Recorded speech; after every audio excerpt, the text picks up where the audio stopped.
Moment of truth to see what Here we actually go. really happens On in the way up. DC. Right. Free speech. Free speech. Freedom of speech. He has supporters from all different types of cultures and nations out here, so let's get it. We're all representing the freedom of speech. All have civil rights. Just like this man right here, I got civil rights, he got civil rights. We're not the same, but we're also from the same culture. That's all that matters.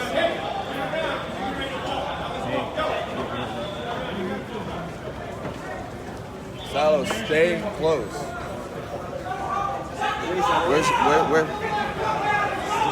Where's what's her name? All right, Salo.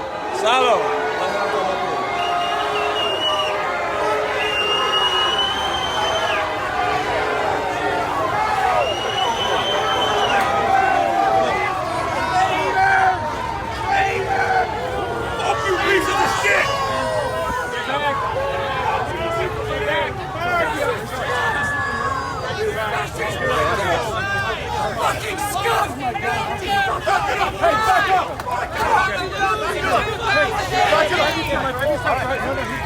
You lost in 1865! Hey! Die! You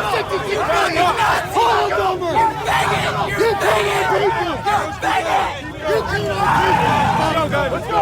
Back up! This way. This way.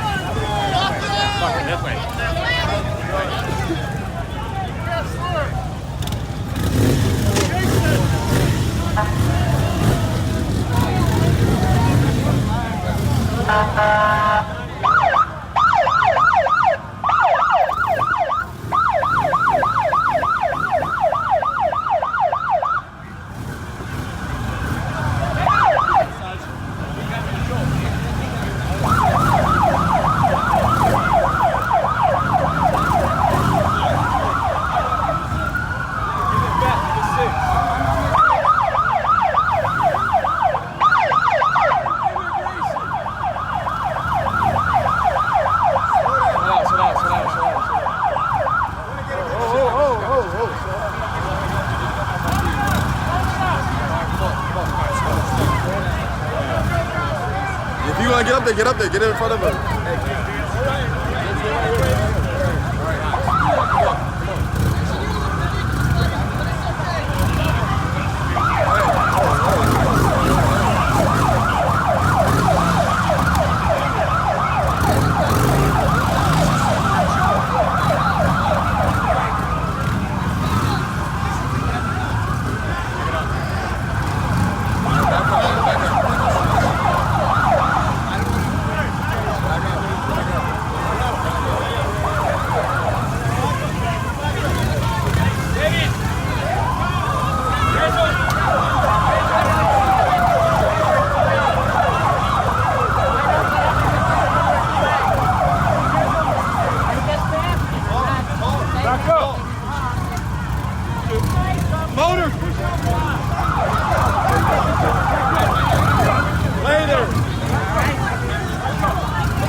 Y'all back pedal a little bit faster than that.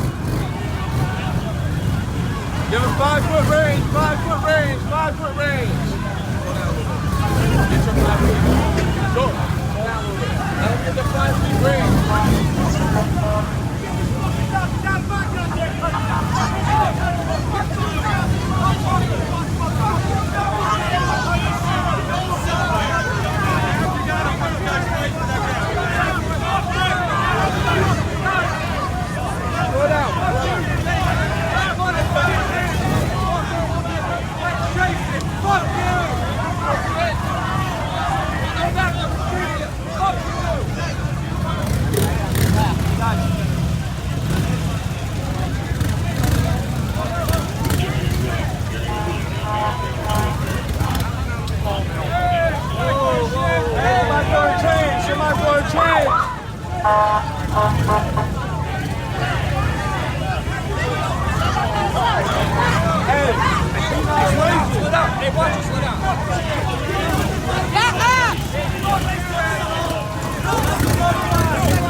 I'm holding the line.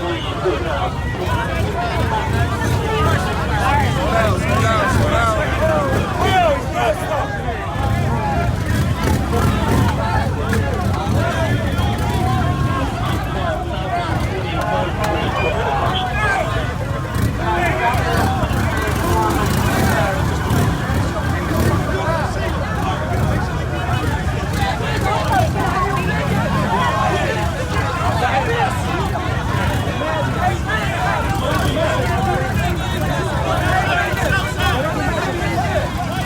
I'm here to support the First Amendment and the civil rights of all people, including white people. You did this, not us!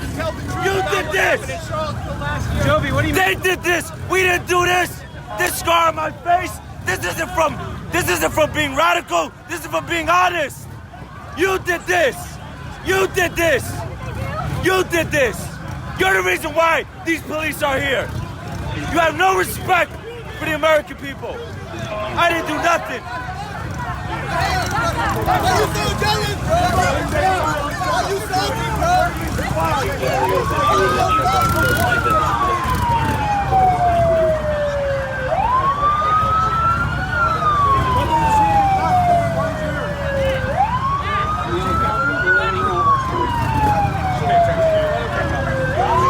I don't need to hide my face!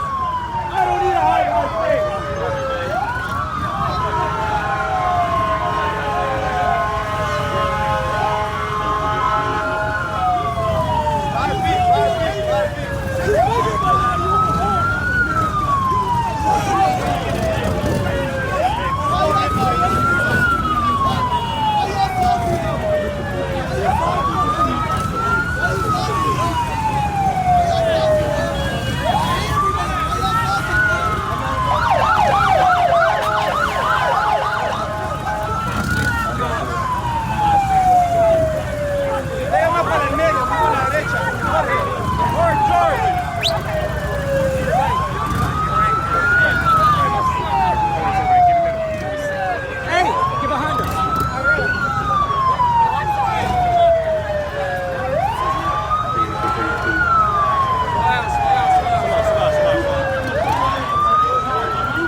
Nothing you do is going to stop that. Nothing. You guys are cowards. It doesn't matter if it's California, New York. You're all cowards. I've seen every single one of you. I look at you in the eyes and you blink. Hello.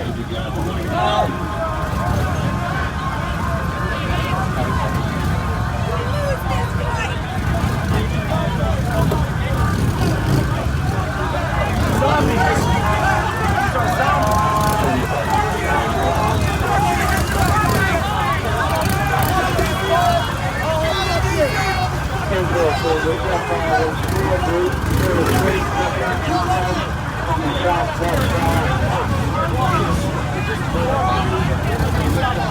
the middle of the scrum.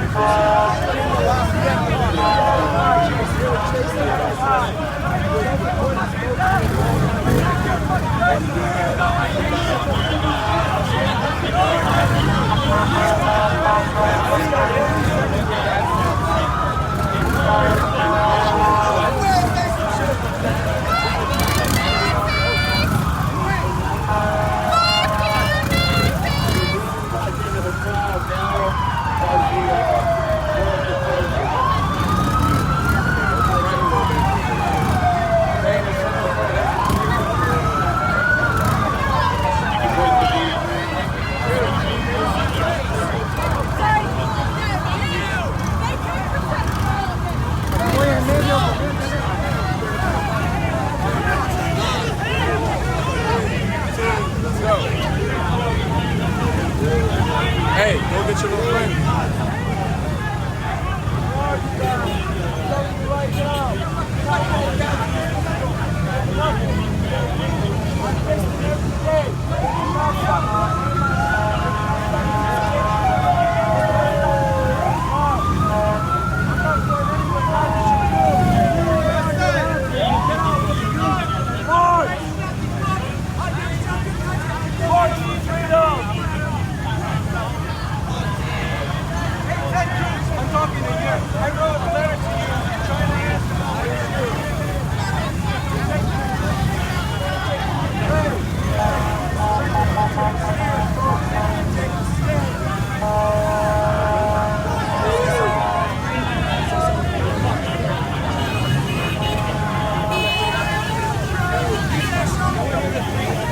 What do you think of all these people calling you fascists and murderer and all that kind of stuff? They're wrong.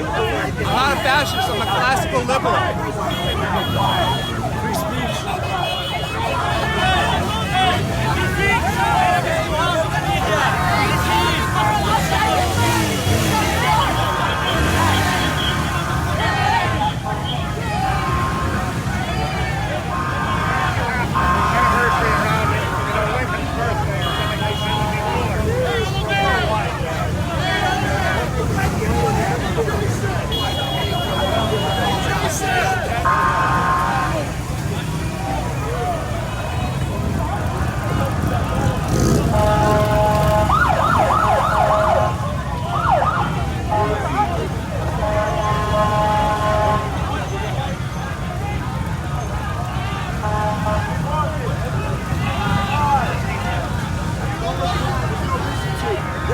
There's no reason to step on the scrap. Make it a triangle.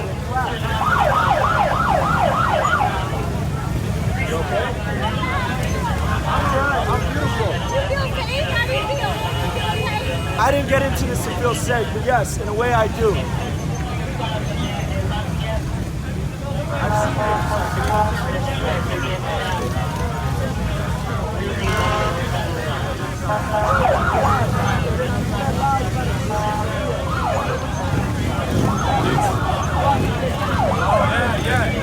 Do it? I'm guessing this is about internet censorship. Can I ask you to explain that? Yeah, so what I'm pretty sure you've already heard about what happened to Alex Jones, right? Yeah, exactly. We don't want that happening to every single last true conservative left in this country. And that's really all I have to say about it. Free speech exists everywhere. And these monopolies don't have a monopoly on our rights. You got that? All right, thank you.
How you you doing? You good? Oh,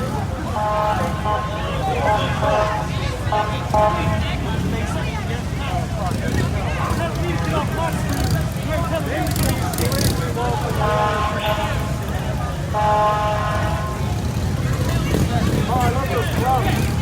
I love those gloves you guys on.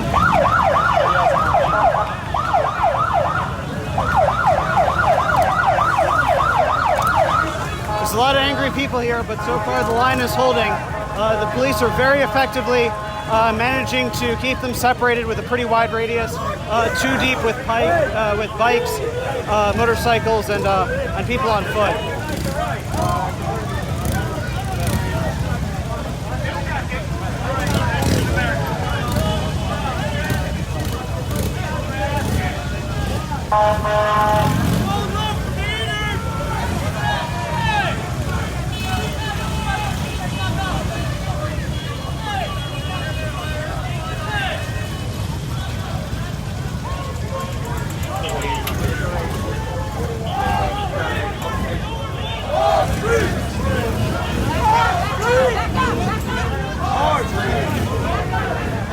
You're on the sidewalk. You're on the sidewalk. I don't want to talk, man. I'm sorry. I don't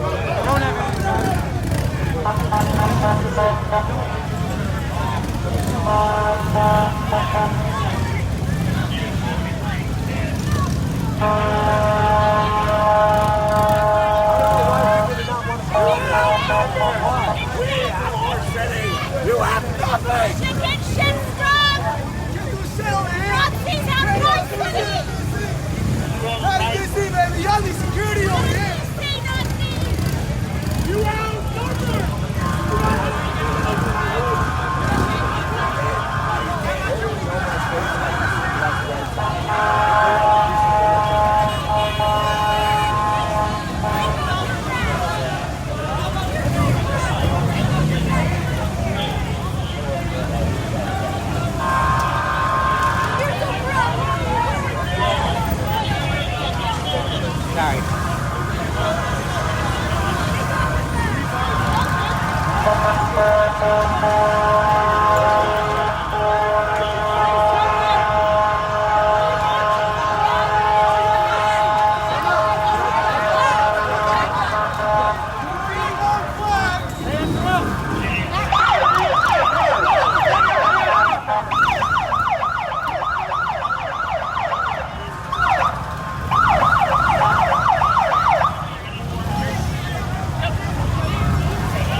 You're doing a good job, but it only takes one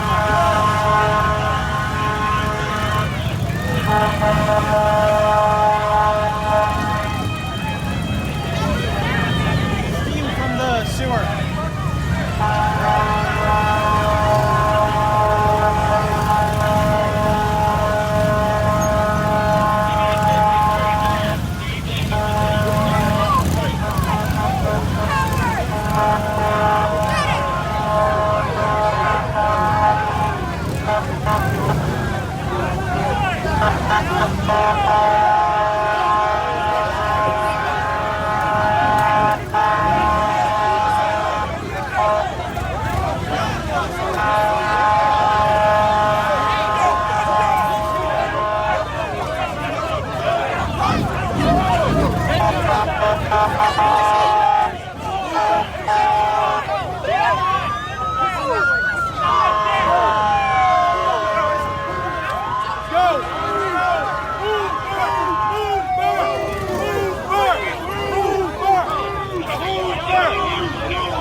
Hold on, guys. Hold up. Stay tight, guys.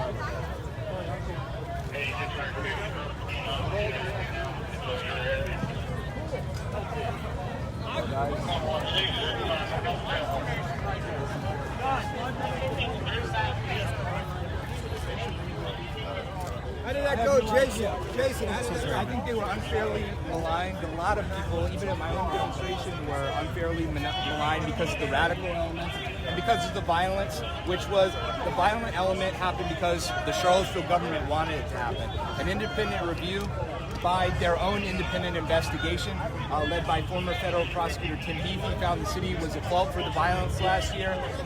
When the first fight started breaking out, the police chief said, let them fight, it will make it easier to declare an unlawful assembly. That street where Heather Heyer died, the police abandoned their post there, they moved the cars. How happy are you with the Trump administration? How closely does it involve your issue? All right, interview's done. Come on, guys, let's go. Sergeant right here.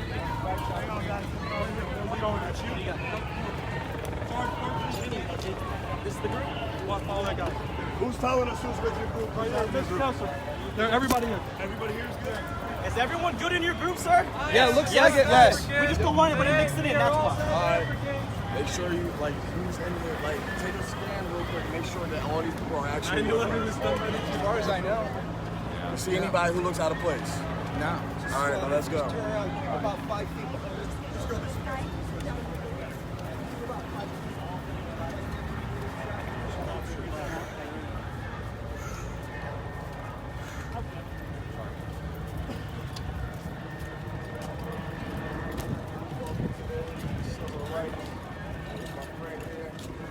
There's a gap behind the van. We're going. Getting a whole lot of hate.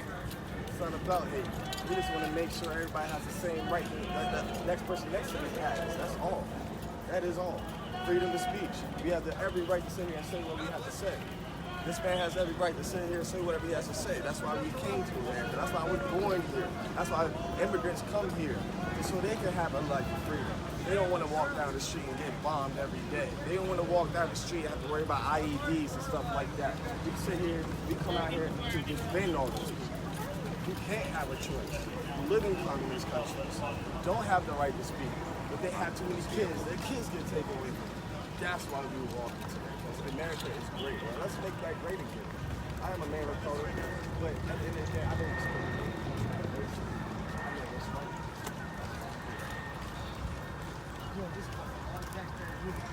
A lot of police. The First Amendment's worth it, man. We're more guarded than the First Amendment was on its knees, man. We're the only ones who held the line. Jason, can I ask you a tougher kind of philosophical question on free speech? Does the negative right to free speech, meaning to not have it infringed on, imply a positive right to protection? I don't understand. Let me try to word it again. Do you think that you have the right to be protected by the state for your free speech? I think everybody should be. I mean, you shouldn't allow domestic terrorists, anti-speech terrorists, to attack people they disagree with. The right of every American, no matter how unpopular their speech, to express their beliefs in an environment where they can be heard is an unalienable right. It's something that was granted to us by God, and it should not be taken away just because we're going through a polarized time right now. What do you say to the person who's upset because their tax dollars have to pay for something like this? They say, I'm protecting speech. I don't like it. It's better that than totalitarianism tomorrow. Curb check, curb check, curb check. People, there's a cost for being free. The people who are standing here with me today, we are risking our lives. We're risking something more than dollars to be able to speak before the American public on something that is very crucial. The truth was covered up about what happened in Charlottesville last year. President Trump was right that there were good people on both sides and there were bad people on both sides, but the worst people were the Charlottesville government, who allowed thousands of American citizens, regardless of their race, regardless of their beliefs, to be attacked in the streets so they could shut down speech that I was going to give and other people were going to give. You're probably outnumbered 100 to 1. What do you sort of think about that? It doesn't matter to me. What's right is what's right, and they've all been lied to. I've been here in D.C. for like 4 days, and these people probably think I was driving a plane to drop bombs over the city or something. They made it seem like my speech is terrorism, and it's not. We came here with peaceful intentions, and if the media covered things evenly, these people wouldn't have a misunderstanding about why we're here and what we're here for.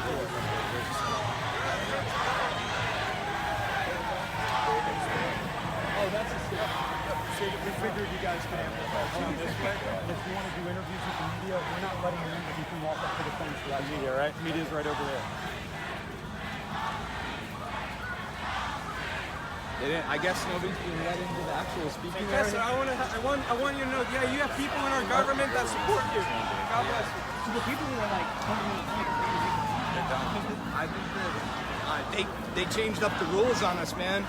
I feel bad for people who might have come here from California or wherever, and they're not even going to get to see the thing.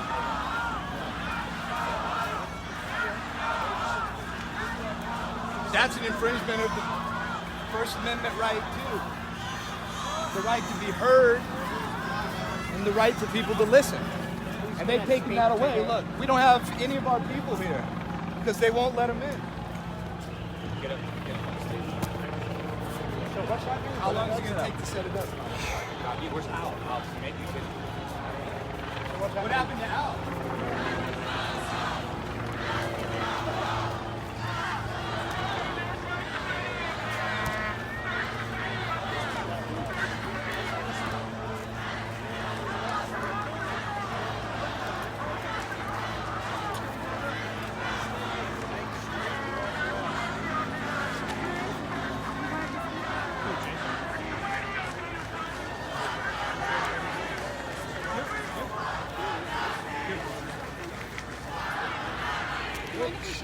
Oh yeah, please. I'm not worried.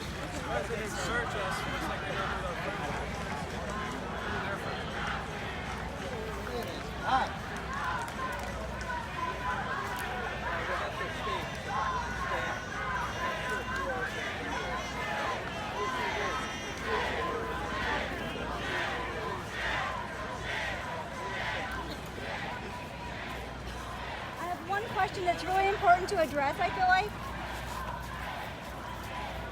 Do you mind if I ask you one question? I just want to ask you. Hey, did Donald Trump, I want a coffee.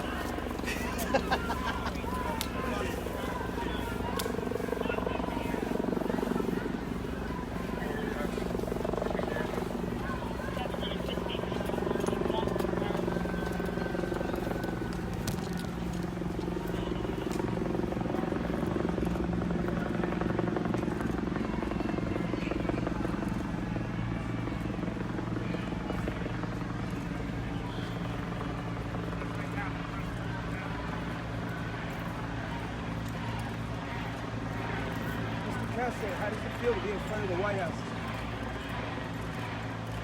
I'm just concerned about the people who might have showed up and weren't able to get on the train. I'm not even thinking about that. I'm concerned about my people. You're right. I hope they're safe.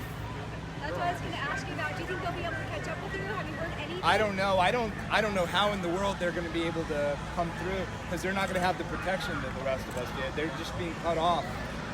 So, how many people were expected to be here? That you know? I don't know. We don't know. I mean, we were giving people from 2 to 3 to get in, and like 15 minutes after 2, they forced us on the trains and told us that we were leaving and we couldn't wait for everybody else. How do you feel about the protection and the escort you got? Were you happy with that? Yeah, it's good. It's good. I wish that we'd been able to keep our poles because that's what National Park Service said, that we could keep our poles to fly our flags. I wish that they'd allowed the rest of my supporters to arrive and get on the train with us. They didn't tell me that, like, as soon as you get to the station, you gotta leave. But overall, look, people are demoralized after what happened last year. And a lot of people, I mean, people that are in favor of civil rights for all people, including white people, people that are in favor of free speech, people that are Trump supporters who want to come out and speak, they're afraid that they're going to get attacked. They're questioning whether there's a real commitment to free speech in this country. And I think, even though I'm not happy with everything, I'm very happy of what law enforcement have done. They've done what Charlottesville could not. They've protected public safety. You can clearly see that I'm able to speak, and we'll be able to speak on that stage soon, hopefully, when they hook it up. The other side is able to speak, and no one is getting hurt.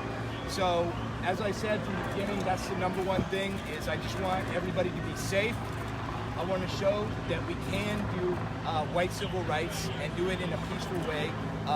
Being somebody who's in favor of white advocacy does not mean you're a violent person. It doesn't mean you're a white supremacist. I'm not worried about them. Anything to say with the reception you got walking down that street?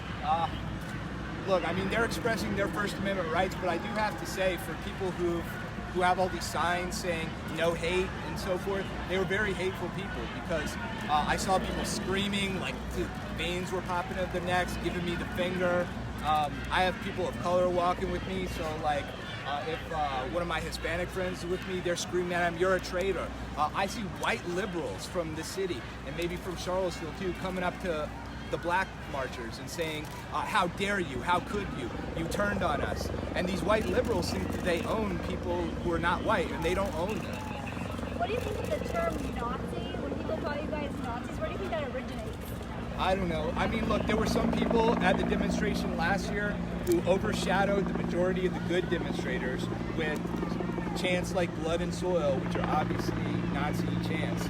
And I've disavowed that, and I've done a very good job of trying to associate myself with good people, people who are in favor of white rights, people who are in favor of black-white rights or Jewish rights or whatever, you know?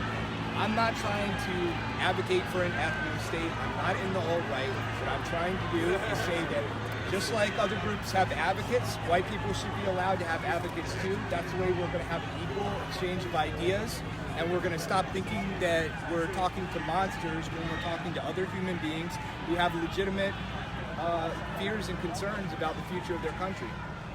Do you disavow National Socialists? You said we had good people as opposed to the Nazis. Yeah, so well, do you look, actually disavow look, I National want to be Socialists? clear that, you know, I disassociate myself from National Socialism. I'm not in favor of genuine racism, but people have a right to speech. So I don't want to go so far that I'm saying that people who have distasteful ideas shouldn't be allowed to express them. I mean, certainly there's a lot of people who think my ideas are distasteful. They don't even know what my ideas are because they think I'm a Nazi, or they think Trump is a Nazi, or they think all white people are Trump Nazis. pro-white. Is the Trump administration pro-white? He's anti-political correctness. I know that, and that's a step in the right direction. Top five things that make America great. Okay.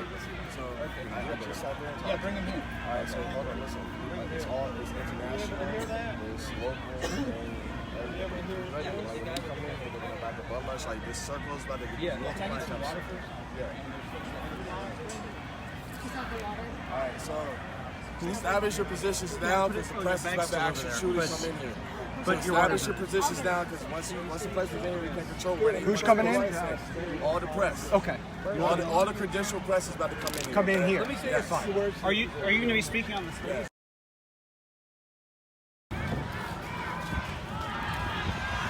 Thank you guys for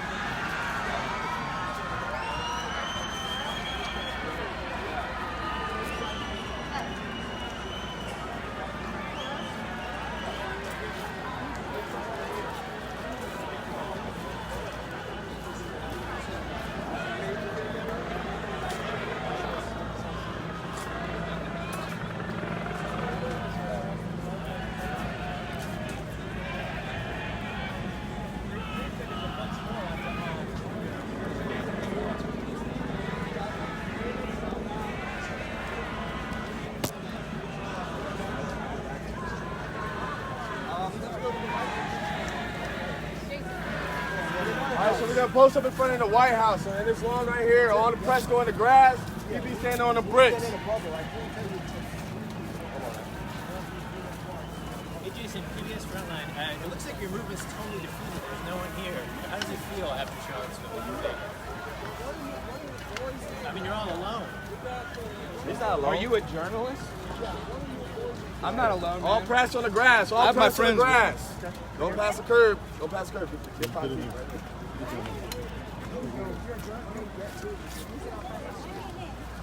Where are you, Tim? Man, put that thing down, please. Are you ready, Dave? Why did you come out here today? Well, I wanted to stand up for free speech and public safety on the 1-year anniversary of Charlottesville. I'm not here to celebrate the tragedies that happened last year. What I'm here to do is tell the truth about what happened in Charlottesville, which has been kept from the public, that the Charlottesville government sabotaged that event. They violated the civil rights of everybody who came out there, from my side, from the other side. It was released in an independent review that the police chief, when the first violence started, said, let them fight, it will make it easier to declare an unlawful assembly.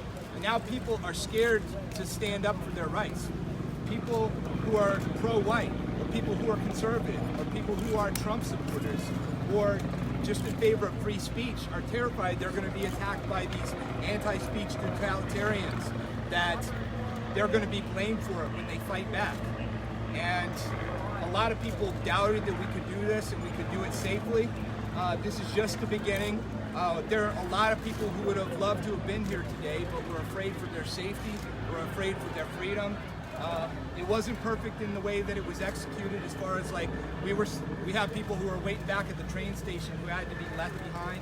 But that being said, I want to thank the law enforcement community of Washington, D.C. and the federal government and the Virginia, Fairfax County, Virginia State Police, and all the other law enforcement agencies who allowed us to have this moment where we can express our speech, even if other people consider it unpopular. The Charlottesville government and the Charlottesville Police Department did not protect public safety, and I think that the law enforcement community here has shown us a path forward. Hopefully, some folks will see that I'm not trying to divide us further. I have ideas which not everyone may share, but I'm trying to support their right to free speech. I hope they will support my right to free speech. Maybe this year can be the beginning of something. How important is it that you're here with the White House as your backdrop? It's important because the city of Charlottesville has been denying my civil liberties and the civil liberties of many, many Americans like me for 2 years running now. I've been attacked by Charlottesville police officers. I've been banned from public property based on lies. I had to fight in federal court to get a permit, and then the Charlottesville government rescinded all of the support for that in contradiction to a federal court judge's order. They promised me 8 squadrons of police officers to keep the peace. I warned them, just like the Department of Homeland Security warned them, that there was going to be violence if they didn't keep the sides separate. They knew that. That's why the police chief said, let them fight. It will make it easier to declare an unlawful assembly. So I would like President Trump, first of all, to know that there were good people on both sides. Okay, we're not all the sensationalistic people that were saying the things that hurt people and were genuinely hateful. There were a lot of good people who want to stand up for the civil rights of all people, including white people, including black people, including Jewish people, Muslims, whoever else. But we're going to be unapologetic that we're standing up for American history. We're standing up for Thomas Jefferson. We're standing up for Robert E. Lee. These monuments need to stop coming down.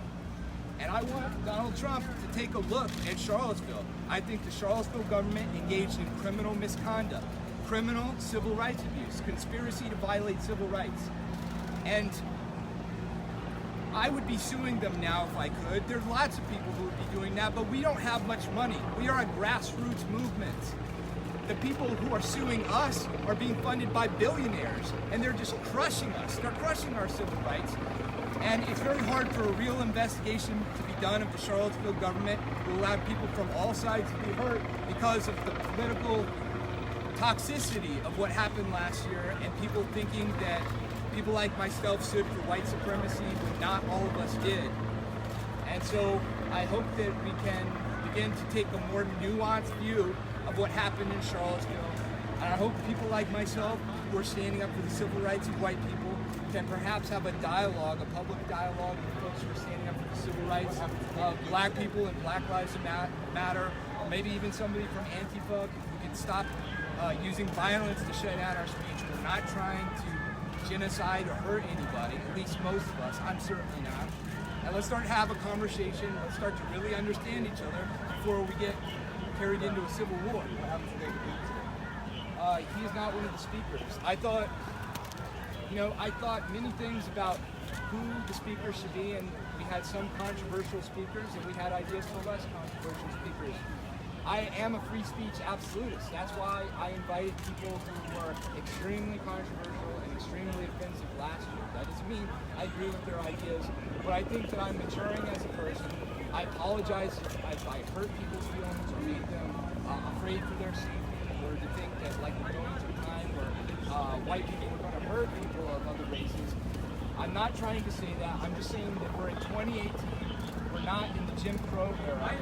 White people are becoming a minority in the United States and Europe, and we face real discrimination on Twitter and social media platforms. Anybody who stands up for white people, if they say anything remotely controversial, they get banned from that platform. But you have people like Sarah John, who is saying that she wants white people to be bred out of existence, that she wants to cut white people, that she loves torturing white people, and she's hired to the editorial board of the New York Times. So there's a clear double standard about anti-white racism and anti-white discrimination. And I would prefer that we didn't have any identity politics. I would prefer that we did not see race at all. I prefer to do that in my one-on-one interactions with people. But the reality of the situation is we live in a political environment where you have black people being advocated for by the NAACP, Jewish people being advocated for by the ADL, and no one advocating for white people. And that's got to change. I'm sorry, I need to Worried about your safety? Are you worried about your safety? You feel like some... We're advocating for rights. New Jersey European Heritage Association. NJEHA.com. All right, we can go.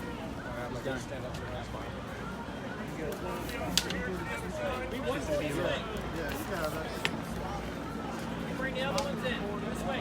Press pull down to the other side, please. Press pull to the other side so we can bring the rest of the media over. Joey. Take this right here and see what's going to happen. I'll call back in just a few minutes. So it's sort of a break in the housing state. She didn't tell me she was. She was just like an independent reporter. Press pull to the other side, please. Okay, he's saying he needs to make good with his promises to keep illegal immigrants out, to get them out. This country does not need illegal immigration. This country needs to move forward. It needs to grow with people who do not defy the laws of this country and do not think that they can get a free pass in this country. Are you happy with the turnout today? Obviously, some of our group was left behind at the train station.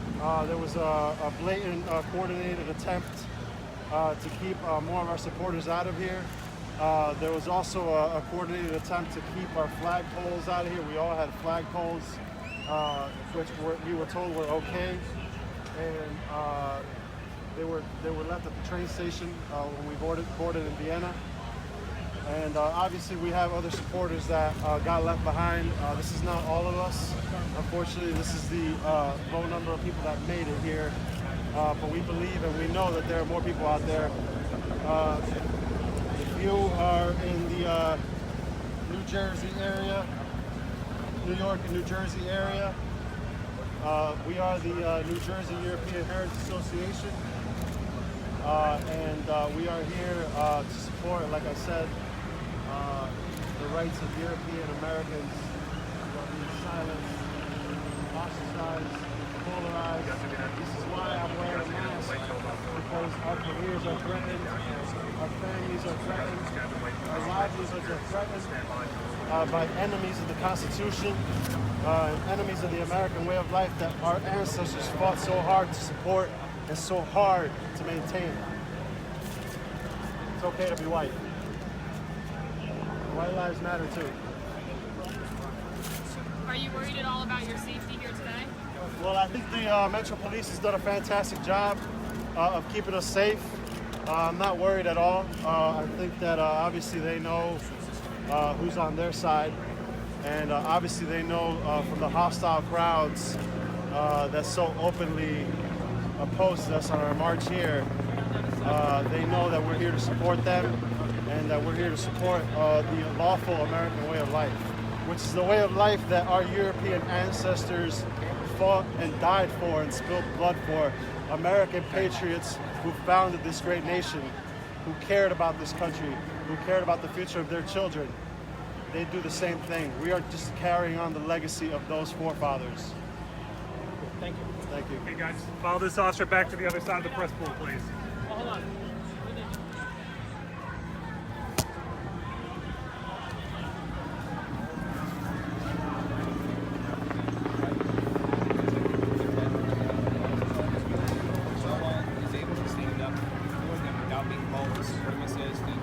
I've had my friends who weren't able to make it today were scared because their windows in their car were broken. Do you get the sense the president has your back? I hope he does, because there's a lot of people who hate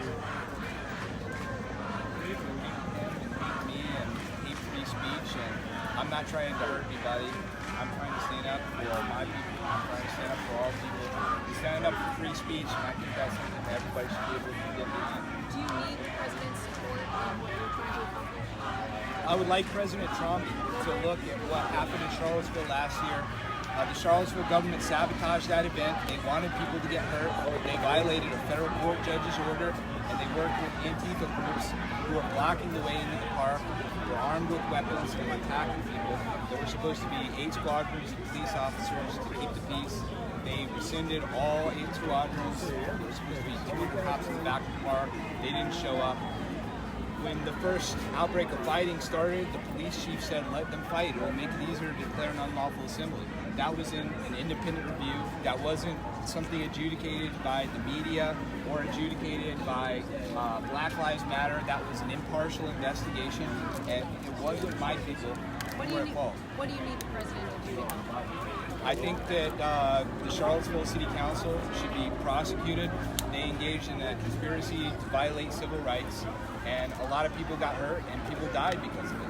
You have a message for the president, since you're just a stone's throw away from the White House right now? Yeah, I just want President Trump to know that I'm one of his supporters. I am not a radical. I'm a moderate. I voted for President Obama once because I opposed the Iraq War. I voted for President Trump. He also opposed the Iraq War, and he stands up for free speech, and he stands up for American patriotism and against political correctness. And we're in a different environment now. If we're going to have a real discussion on race, if we're going to have Black Lives Matter and all these other people, you need to allow pro-white people.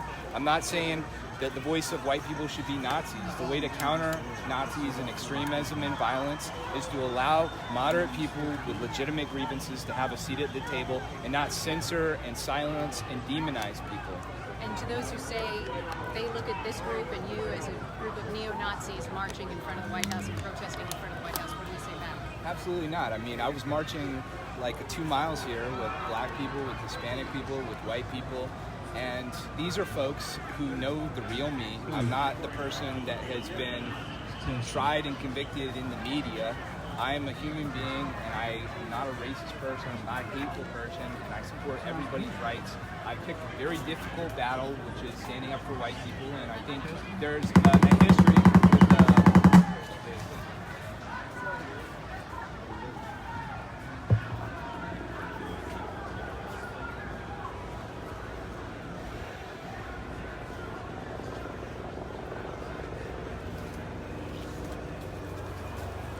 How about now? Okay? Better.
Because he's not a politician. He's not part of that establishment.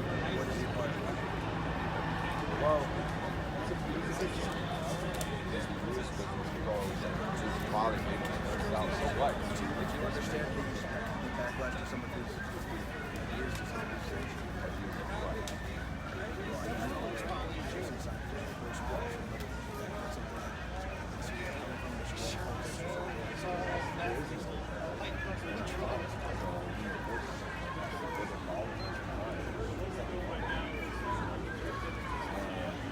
I mean, the whole idea of that is against everyone.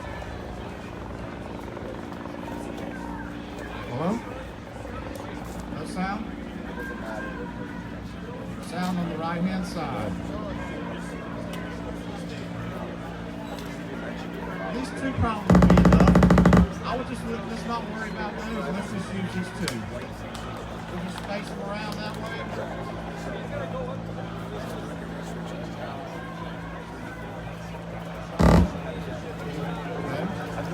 Oh, okay, yeah.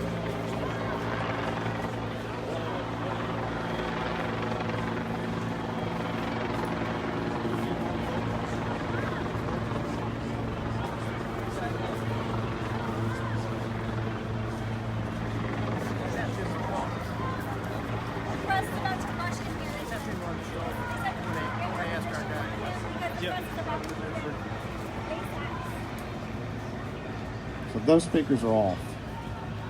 All right? We'll just go with these two. What's wrong with those?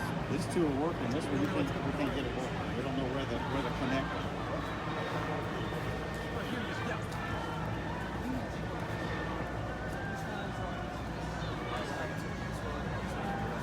These two are working. Testing over here, but there's no sound on that side.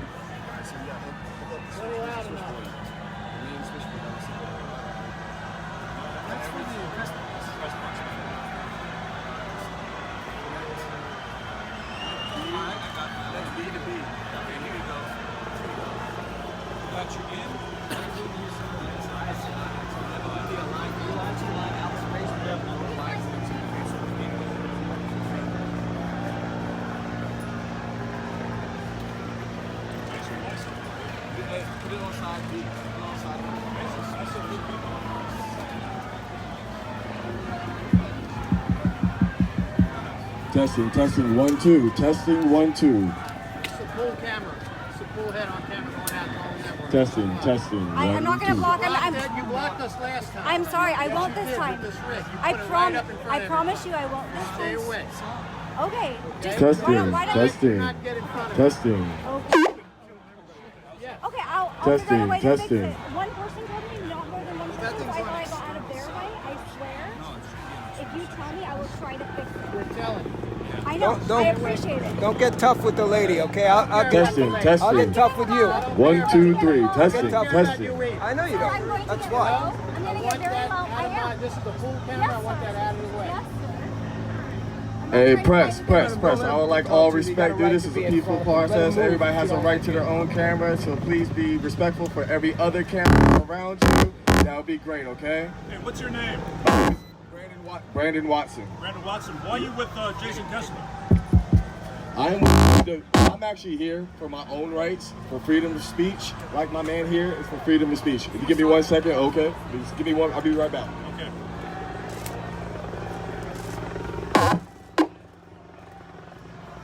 Plenty loud enough. You don't need it. I'm sorry. I really do apologize. Yeah, I mean, you hammered it. I'm so sorry. No, I'm really doing this. I'm very sorry. I wouldn't apologize if I didn't mean that. Hey, what was your question? Why am I here? Your name is Brandon White, right? Brandon Watson. Watson. Now I'm here because just like this man right here, I have rights, he has rights. He's sitting here fighting for the rights for all white men to be created equal, just like every black man right here is created equal, just like my Spanish brother over here created equal, just for all y'all to have a right to sit here and record us. So everybody has a right to speech. Now, I wouldn't be here if my man was a white supremacist. He's not fighting for that. He's here fighting for everybody's rights. He's not singling out one person or one culture. He's here for everybody. I want to make that sure that is clear before he actually gets on the stage and talks. But when did he change that? When did he change? When did he change? When did he change? What do you mean when did he change? He's always had the same message. Last year he had the same message. Hey, look, I'm not him. I can speak for myself. Who are you speaking for? I'm speaking for America. That's who I'm speaking for. Just like Donald Trump sits here to speak for America, he has a board and a panel behind him telling him what to do and what to say. I'm myself. I'm a born citizen. I was born right here in D.C. So therefore, this man has the right to speak about whoever he wants to talk about. I have the right to speak about the people. So what are you going to talk about? What am I talking about? Yeah. Oh, I'm here just to support and make sure he gets home safely, and that's my friend.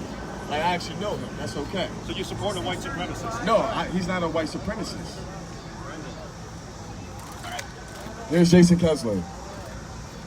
All right, we're going to do the best we can with an admittedly imperfect setup here.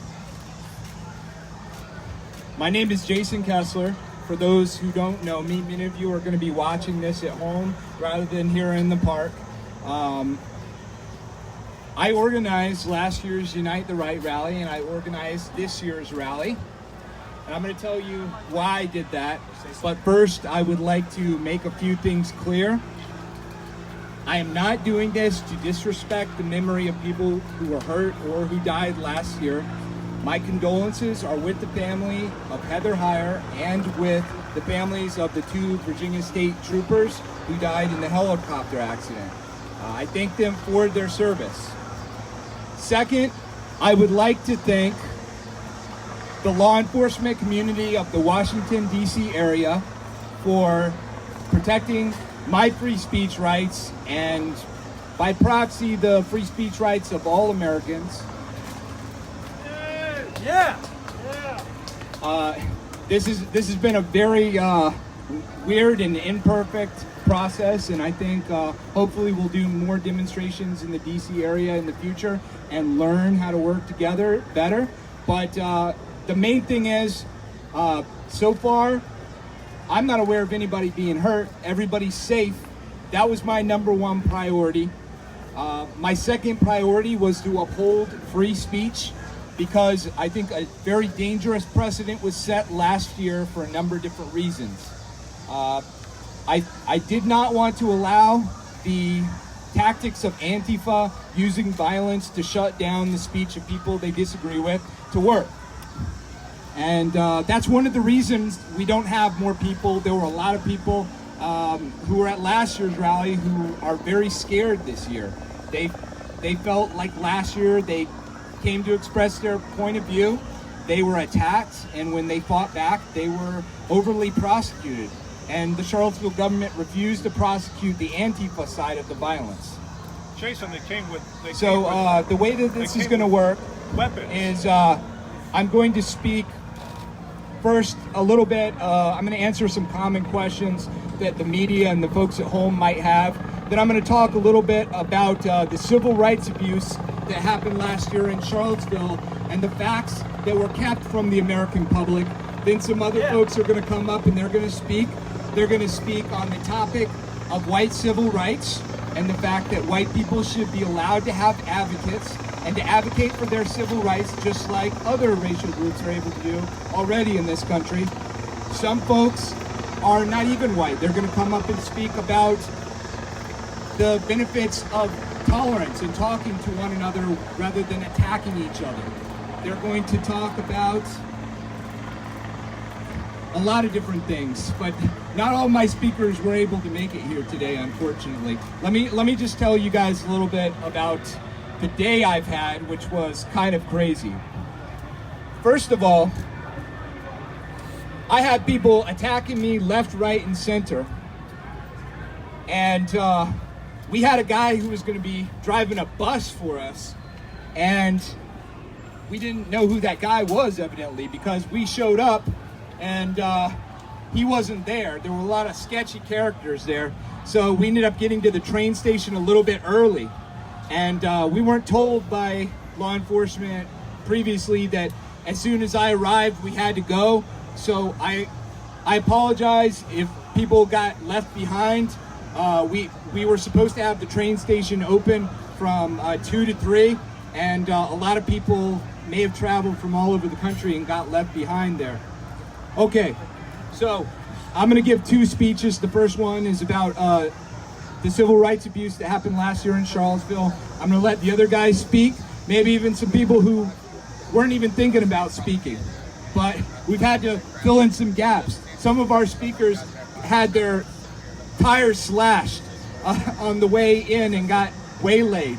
You know, we had people who were going to speak. We had a guy from South Africa who was going to speak about the rape and mutilation and murder of the white farmers in South Africa.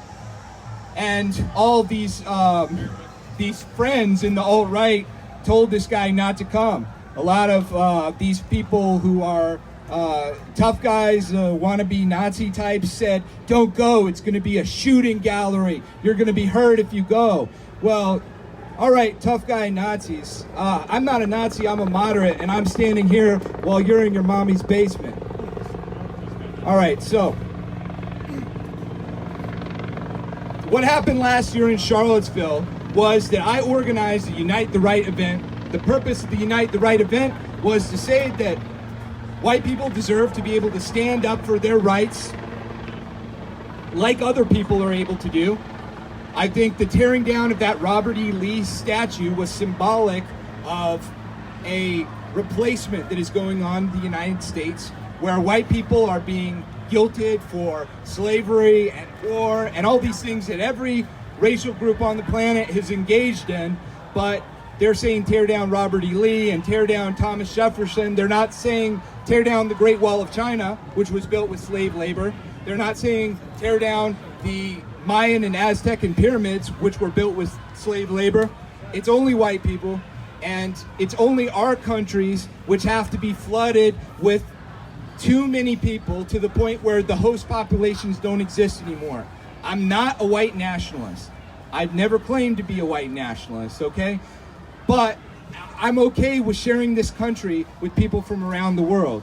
But if you bring in too many people at once, it's not the same country anymore. And that's what they're doing, and that's why a lot of white people feel aggrieved, because they feel like the country that they're waking up in 2018 is a very, very different country than the one they woke up in 1960, 1970, 1980. And so I think, therefore, the face of white advocacy is very different than it was in the past.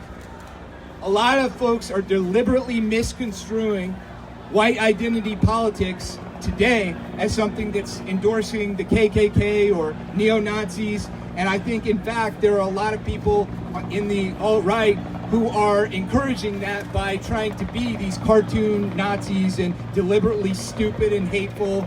And I just gotta say, I mean, I thank the alt-right to some extent for waking me up to the fact that my people had a voice and had people who are gonna stand up for them. But I gotta say, a lot of the jokes just aren't funny anymore. Give it a rest. We gotta be honest, we gotta be sincere. There is a way forward to help white folks, but we cannot be associating with hate or violence or oppression. Now, with Charlottesville last year, I tried to do a demonstration for that Robert E. Lee statue. I invited a lot of people from across the alt-right, alt-light, Trump supporters, American Heritage supporters. A lot of folks were scared to come and be associated with some of the more extreme speakers like Richard Spencer. All right, so it ended up becoming a more extreme event than I had intended. But nevertheless, even if some people have ideas which were offensive at that rally, the vast majority of people on my side were nonviolent. And I think even the other side, even though they came prepared to use violence to shut down the first Unite the Right rally, they would have been nonviolent too if law enforcement had done what it was supposed to do. What we were dealing with was a city where the vice mayor, who was trying to tear down that Robert E. Lee statue, was pretending to be doing it in the interest of equality or tolerance, but at the same time, his tweets were saying, I hate white people. I hate seeing them around town. My favorite thing about being down south is seeing the faces on little white men when they have to look up to a black man. I mean, this was a racist, anti-white bigot, and that's why he was going after our heritage. And I think a lot of people who hate white people are hiding behind this false credo of equality when they're not really for equality. They are for supremacy. They are Marxist, and right now they see the white man as being on top. But not all white people are on top. Look, I'm a white man, I'm not rich, I'm not privileged, I've had a hard time just like other people have had. I have an army of people trying to stop me from being able to speak. There was an independent review done of the Charlottesville government's conduct last year by former federal prosecutor Tim Heaphy. Tim Heaphy said that the cause for the violence was the Charlottesville government. As the first fights broke out last year, the police chief, Al Thomas, said, let them fight. It will make it easier to declare unlawful assembly. That's why I wanted to speak to President Trump at the White House. I think that it was criminal misconduct by the Charlottesville government. They shut down that event by allowing violence. They promised 8 squadrons of police officers to keep the peace. They didn't show up.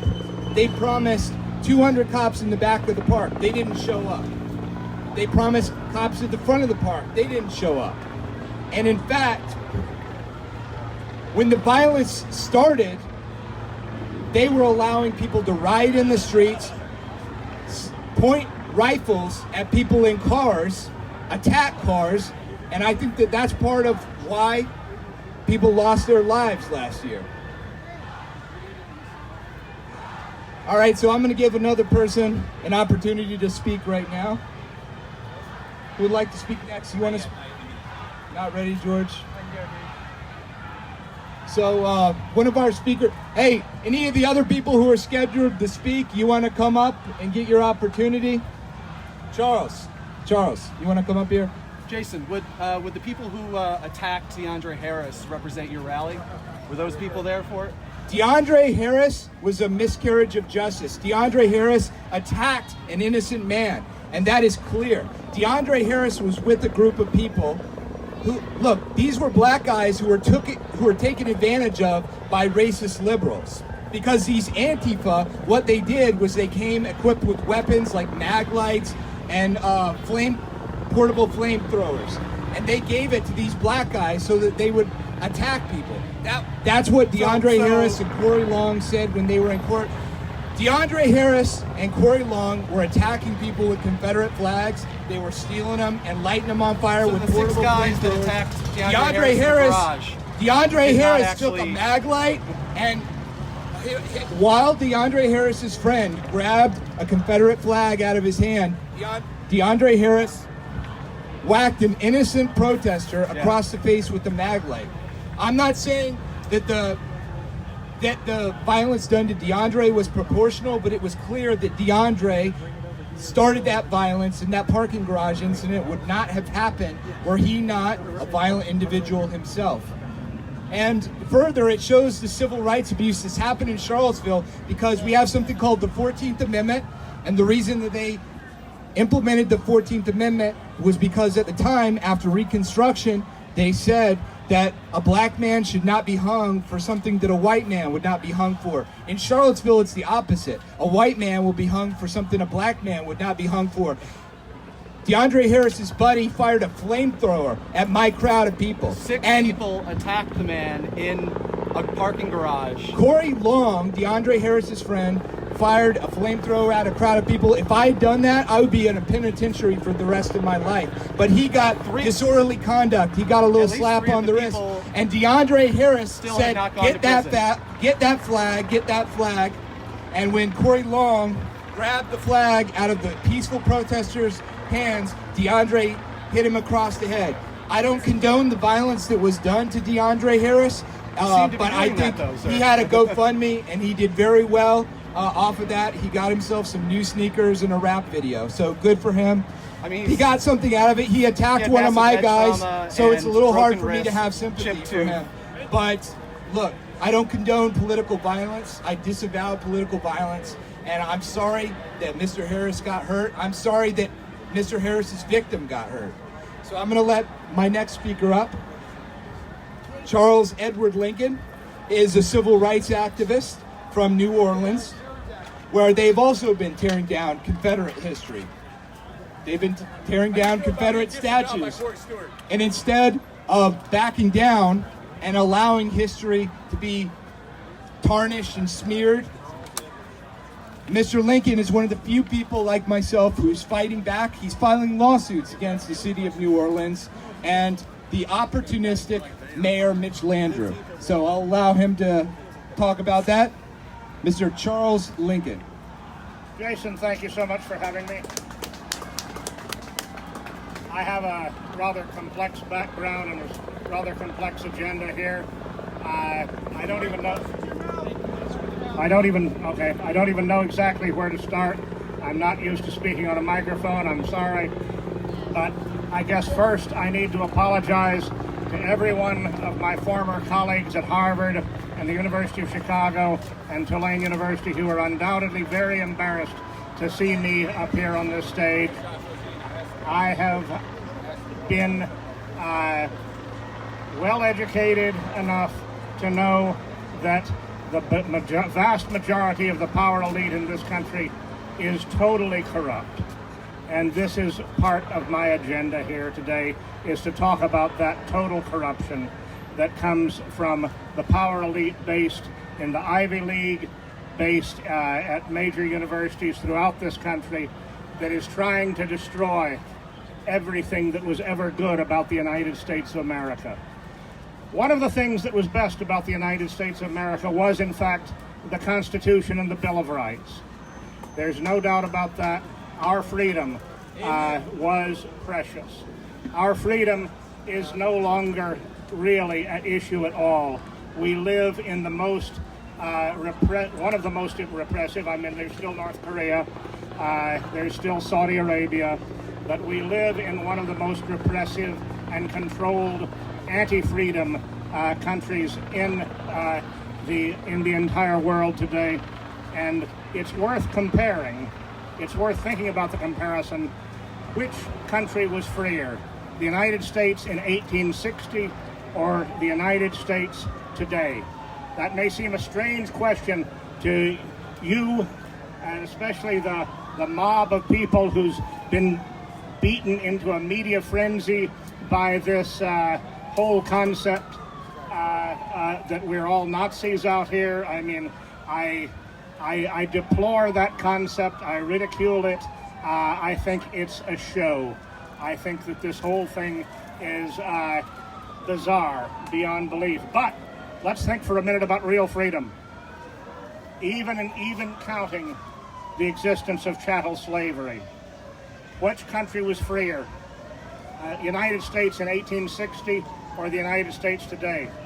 Today we imprison a larger population than existed in the United States when the Constitution was adopted. We imprison more people per capita than any other country in the world, by far. Mostly minorities, right? It is mostly minorities, and that's an interesting point because in essence, we are not anywhere close to being as free for any race today as we were in 1860. And how has that happened? It's happened through a very slow but very progressive implementation of the Communist Manifesto.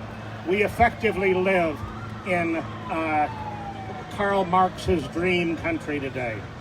It is so regulated. It is every aspect of it. I mean, just the fact that we've got 20,000 policemen, or however many policemen we've got out here today, is, to my mind, it's a scandal.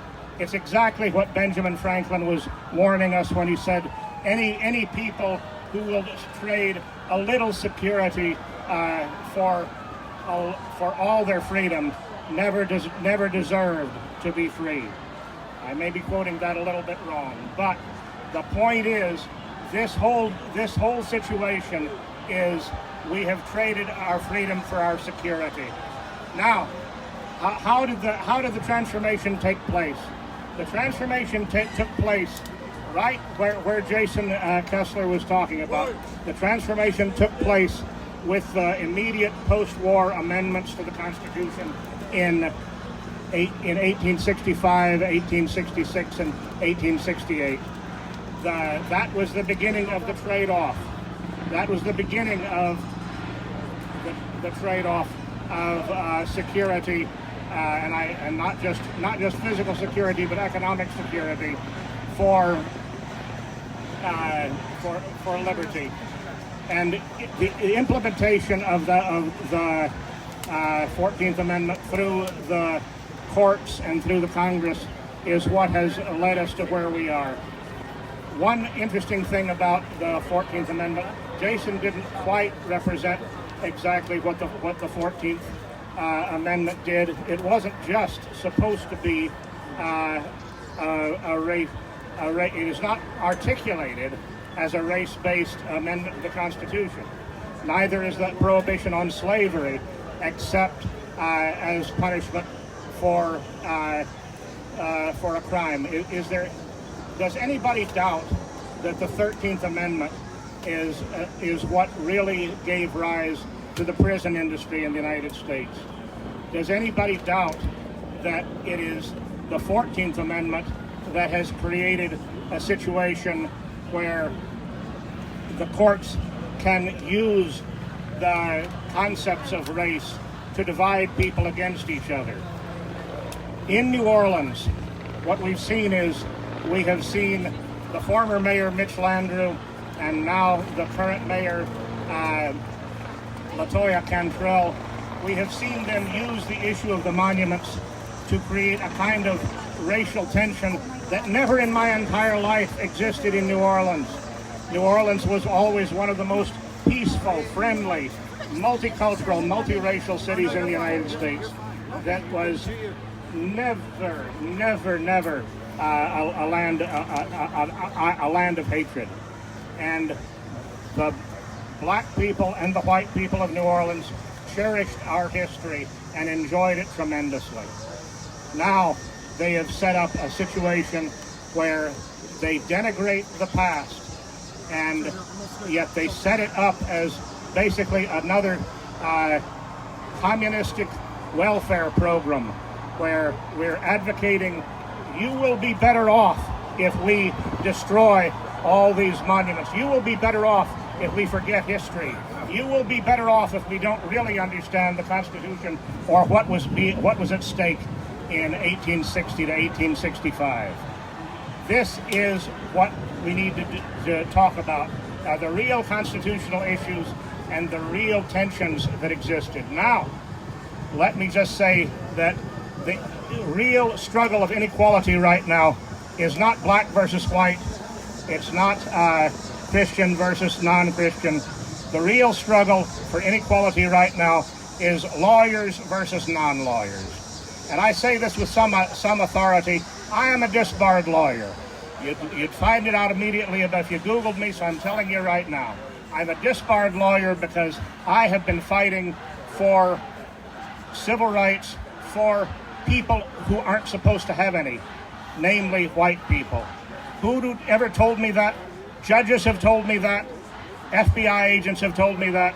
The civil rights laws, as they are implemented, are designed to be black against white only, never white against the police. And this is part of the problem that we have, is that where the law is written, where the civil rights laws were implemented and written, they were written specifically to set black against white. And that is a disaster. It is a disaster. It is a betrayal of the American Constitution. It is a betrayal of the original 10 amendments to the Constitution. And the people who do most of this betrayal are, in fact, the lawyers and the judges in this country.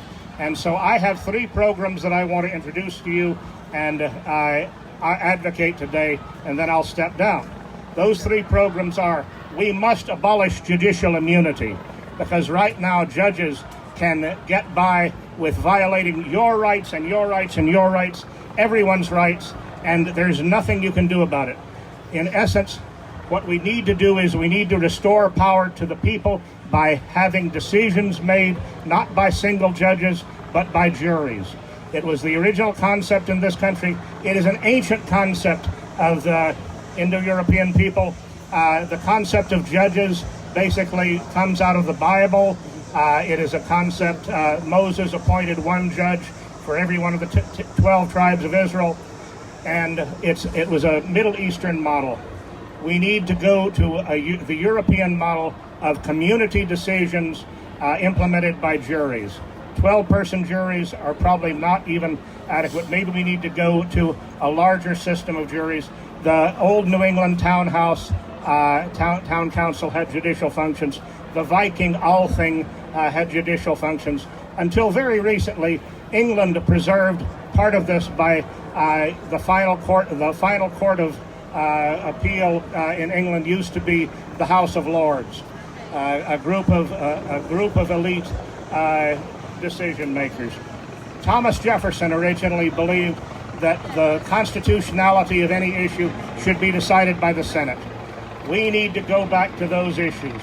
So point number one, abolish judicial immunity, because once you abolish judicial immunity and restore power to juries and the people, once you do that, the entire profession of law will become very different.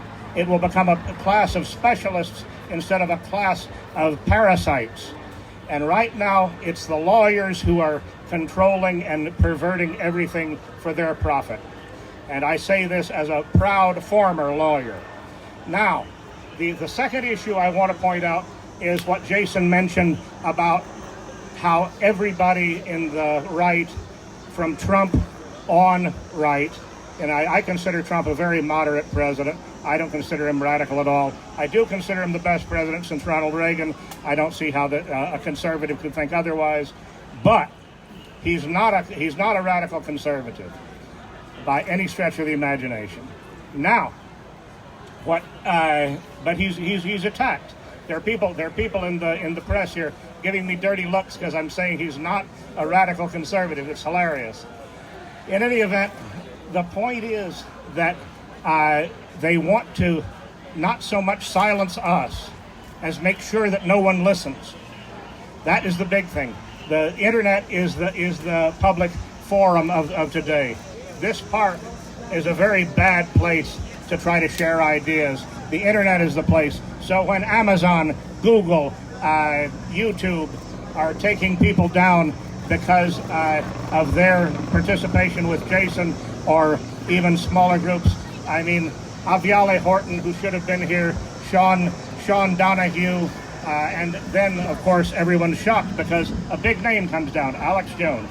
So we need to understand that these people, Google, Amazon, etc., they are acting as agents of the government. And when they act as agents of the government, they are violating our civil rights. They are violating our constitutional rights. We need to have these issues addressed in the courts. But what court will do it? In my most recent case that is pending in the United States District Court for the Eastern District of Louisiana, the judge has already issued an order show cause. All right, I'm told to shut up. Yay!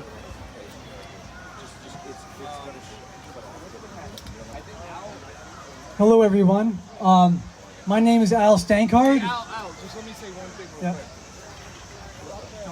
I'm gonna introduce Al in just a second, but I just want to bring up something here because, look, this is a pretty moderate demonstration. I've been in D.C. for a week, and they've been talking like we were about to bomb Pearl Harbor, and they've said a lot of things about President Trump that haven't been true either. So let me ask you something. Is this racism epidemic a real thing, or are people making it up to manipulate the American public? Who is the intolerant one? Is it us who are here expressing our First Amendment rights, or are these folks who showed up by the thousands to stop us from being able to speak, and they're completely indoctrinated? We were walking down the street, and some of my non-white supporters are being attacked by these white liberals saying, why are you with these guys? You're a traitor. Like they own them. You do not own me. You do not own them. And the media needs to get real about how they report on race. Stop making this phony narrative up about this racism epidemic when it's not there. You're making it up to fund the SPLC and the ADL so they can clamp down on the speech of American citizens. Next, I'm going to bring up my friend Al Stankert, who has done a lot of good volunteer work for me to help make this event possible. He's been a loyal supporter at a time when loyal supporters were hard to come by, when people were turning on me left and right, and very few people seem to want to stand up for right. So I'm going to let Al speak before it rains. Al Stankert. Hello, everybody. My name is Al Stankard. I used to go by the moniker Harlem Venison online. It's funny, I could say so many things about what I think are wrong with the world, but it's occurred to me that people, their brains are very limited and finite. And you have to unlock their hearts a little bit first before you can get them to see the world as you perhaps see it. I was a very bitter young man. I think if I were 14 right now, I'd be far-fetched. I felt sort of suffocated under the crush of anti-white scapegoating and rhetoric when I was younger. But then, as I got older, I got so, I felt so bleak about it, and I realized that we need some sort of non-violent means of bringing humanity together and ending the identity politics, which, call me crazy, but I think it is driving socioeconomic inequality in the U.S. It's a smokescreen for the abuses and excesses of global capitalism, which I'm not opposed to fundamentally. I think globalism is inevitable, and I think capitalism could use a little bit of tweaking, but it is not so far from human nature. And so for me, I see an opportunity to stave off great catastrophe. I feel like our society is in a doom loop. These people over here, many of them are blindly hating us, and a small minority would gladly put a bullet in my head or Jason's head if they could. During inauguration, I was there. I was walking among the protesters, and I remember Richard Spencer randomly showed up, and I was there by sheer coincidence. And when the guy came and punched Spencer, I pulled him off, and I pursued him on foot peacefully to try to challenge his ideas. I didn't punch him though. And I got death threats galore after that. Antifa literally went after my family. They called my sister at her work while I was on a plane to Ecuador, and they said I was in a coma in a hospital in DC. And they were insisting that she go there immediately. I can only assume to abduct her to get to me. My point here is that I see how severe things are and how blinded people are. And if they want to fix racism, they have to think a little bit about what racism is in 2018 in order to solve the problem. Like if you're stuck in a riptide getting pulled out to sea, you can't flail your arms maniacally. You have to pause and appreciate the situation and relax and think about what's going on. If you want to solve a physics problem, you don't start doing math immediately. You think about what problem you're modeling. And in my mind, the excesses of the scapegoating of whites, to repeat, is intended to draw attention away from the real problem. And it disheartens me to see that even while there's still some people who believe in a world without identity politics, like Bernie Sanders, even he is being pulled through the muck. And it's driving society apart. After inauguration, I was worried of civil war. I forgot about it for a year. But then at this time last year, I was in Hungary. I just got back from India. And it occurred to me, this is a very, very serious age we live in. And it sounds crazy, but I'm all for white equal rights. But I want a world that fits together in one piece for more than just a few more years. Thank you.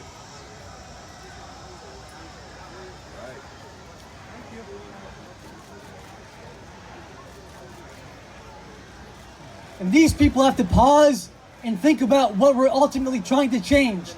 Even if some of our hearts are filled with hatred, maybe it's because we haven't learned how to express ourselves the correct way, in a way that maybe they can understand.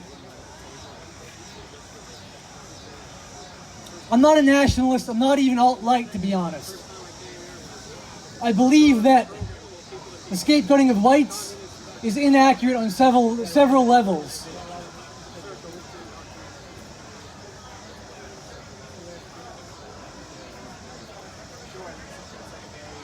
Baffled stares. Okay. Who's next? Jovi? Yeah. Okay.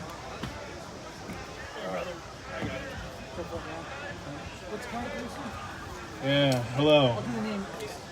Say what? I can say your name. No, You got I it? don't want thunderous applause. I'll just introduce myself as Sam Hyde. Yeah! Yeah. I have something to say. First of all, thanks to my friends in the New Jersey European Heritage Association for giving me such a great time here on the East Coast during my visit. I also want to thank the DC Police for the free VIP escort through the Capitol. This is my first time here. And I want to thank Antifa for giving us such a warm welcome. I hope they got something out of their system today. I'm thankful to live in a country where a man can take a walk in the park and talk about controversial ideas. And the only thing that he needs is a legion of 10,000 highly armed guards. So I want to say to Donald Trump, since I'm here in front of the White House, that I appreciate the job you're doing, making America great again. And I have just a few suggestions. First of all, if you want to ensure the integrity of our society, it's probably a good idea to put our women in the workforce to try and lower the female unemployment rate to the lowest rate in history. That's going to help us increase our birth rate and stop the native population from being displaced. That's really a priority right now, I think, so that we then will be able to justify bringing in a continuous wave of immigration, as Joe Biden put it, continuously replacing the native population. I think it's a great idea to bring in people who are out there in that crowd right now, that as soon as they get to this country, they immediately start attacking its core values and beliefs, and therefore underwriting our sense of ourselves as Americans. That's something you really want for a stable country going forward. A group of people who have no sense of cohesion. Also, I think another really important thing that you should take a look at is the people in South Africa. They're the first iteration of this social experiment that we're undergoing right now. If you want to help some people out, I know a few of them, in fact, that could use some compassionate immigration reform, so to speak. Also, if you would address the rape of 40,000 white women every year, the interracial rape by black men of 40,000 white women every year, that would go a long way in endearing you to us as our great white hope. See,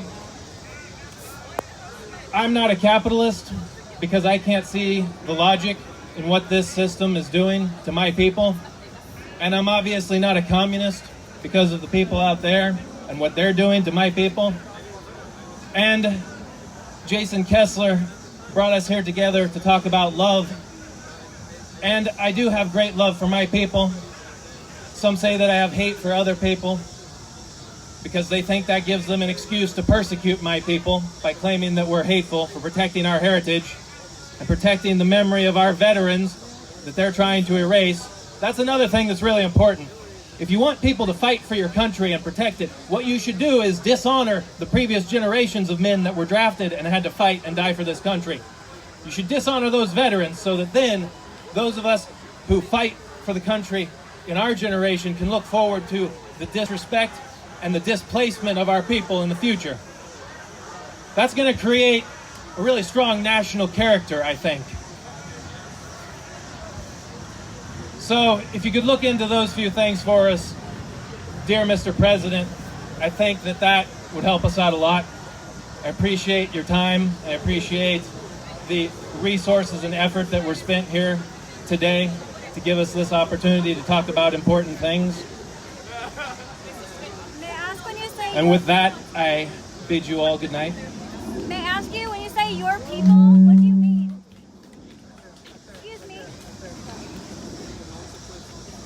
When you say your people,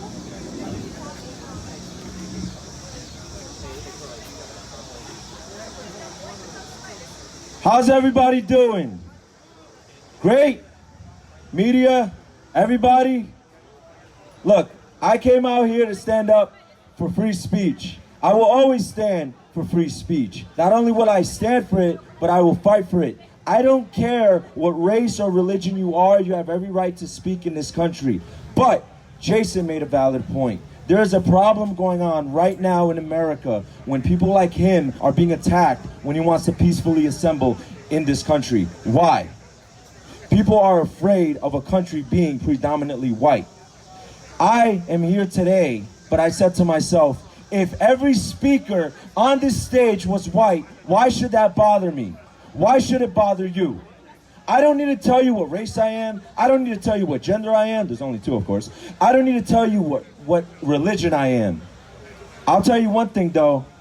I am an American. Are you an American? Do you love this country? If you love this country, then you, sir, you, ma'am, are a nationalist. And if you're white and you love this country, you're a white nationalist. There's a big difference between white supremacy and white nationalism, okay? You have to stop using that word to describe someone who you believe is a Nazi. And the reason why I say that is because there are Trump supporters out there. There are people on the right that are politically correct. And that's the problem. If someone's a white nationalist, what's the problem? They want to preserve their culture. White supremacists want their culture to be dominant, whether you like it or not, whether you agree or disagree. It's not fair that my family can go back to the island and wave their flag and say that they're from this country and they're proud. But if somebody from here says they're proud to be an American and they're white, you label them a Nazi. That is BS. And I do not stand around with a sign that says blacks for Trump, Latinos for Trump, Jews for Trump, Christians for Trump.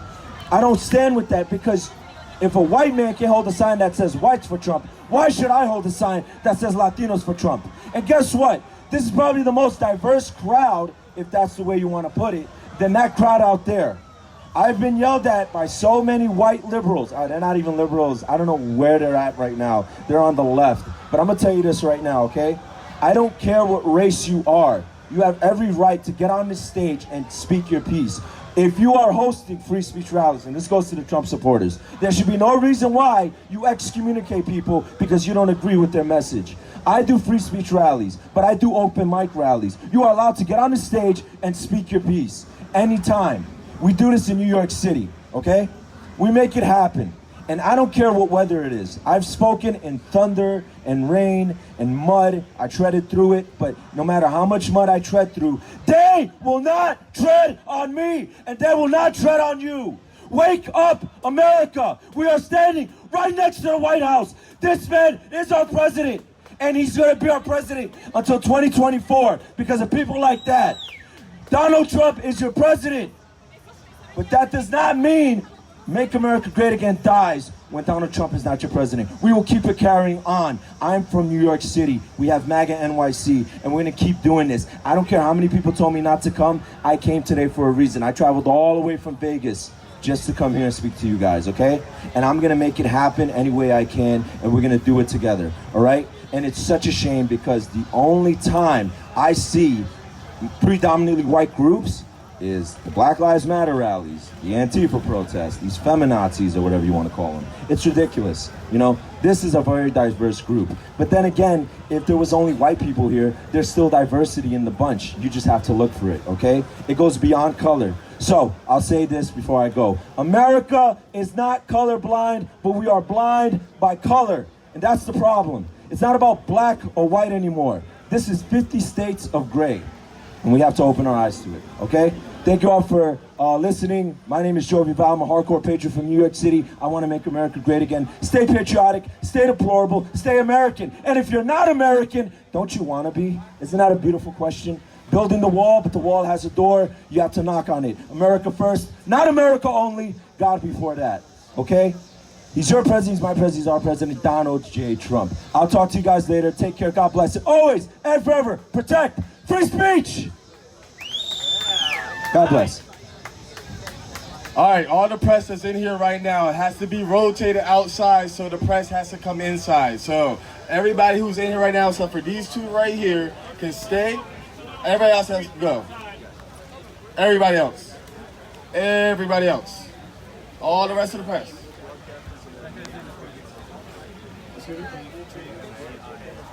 You're straight. I've been with you guys since Vienna. You're straight. Please rotate out safely, politely, respectfully, so all the other press pool can come in.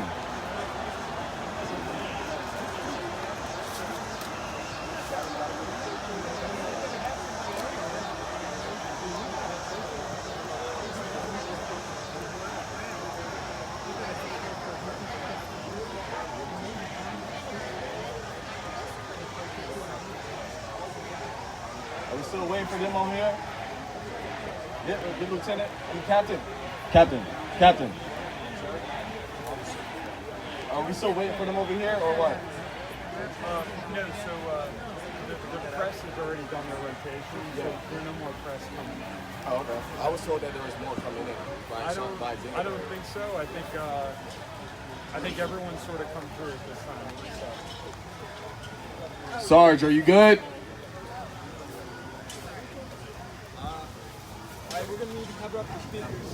Alright. I think it's about to rain. We're gonna need to take a break here. So this is gonna be really intense. Alright,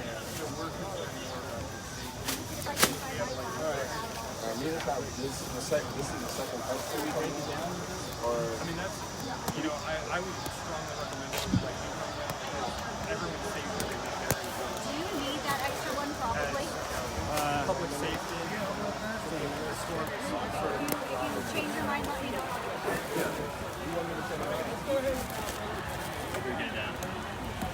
All right, everybody. Since the storm is coming in, nature won't allow us to continue going. We're gonna have to start breaking everything down for everybody's safety, okay? Please work with the cops and listen. Everything right here is wrapping up, okay? If you want to do interviews, you better snatch Jason while you can. But everybody's wrapping up. Thank you all for coming out. Thank you all for being peaceful. Show love. Smiles, laughter, good times, and good vibes.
Press that little button.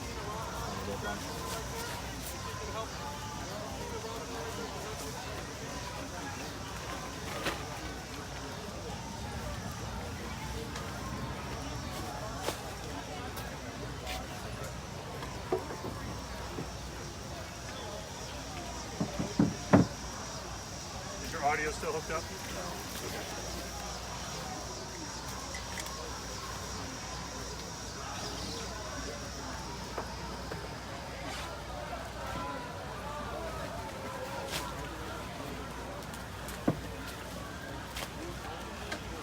We have a reporter from Germany. What happened to all the people who were walking with us? They weren't allowed in, or what happened? Yeah, as soon as they get on board, no media.